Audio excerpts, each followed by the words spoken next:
เมื่อสินค้าจะออกสิ้นเดือนนี้แต่พวกกู ยังไม่เสร็จ ยังไม่เสร็จเลย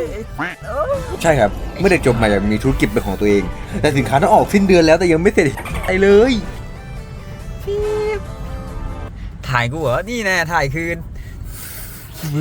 เลอะเทอะ นี่เป็นการเริ่มต้นทำธุรกิจครั้งแรกของพวกผมเลย แล้วผมเชื่อแล้วว่าการทำธุรกิจนั้นไม่ง่าย ไม่ง่ายเลย มันมาพร้อมปัญหารอบด้านมากๆ แต่ว่าถ้าเราไม่เริ่มตอนเนี้ยมันจะไปเริ่มตอนไหนอ่ะผมรู้สึกว่าประสบการณ์สิ่งที่สำคัญมาก ต้องเริ่มให้เร็ว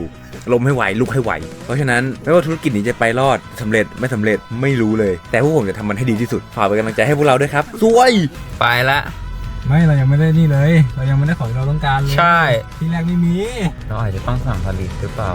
เพราะว่าเราไปเดินดูแล้วมันไม่มีเลย แล้วเราก็อยู่เป็นชั่วโมง แล้วเราก็สิ้นหวังกันตรงนั้น มันไม่มีอะไรเลย ไปอีกที่เราจะยอมแพ้ไม่ได้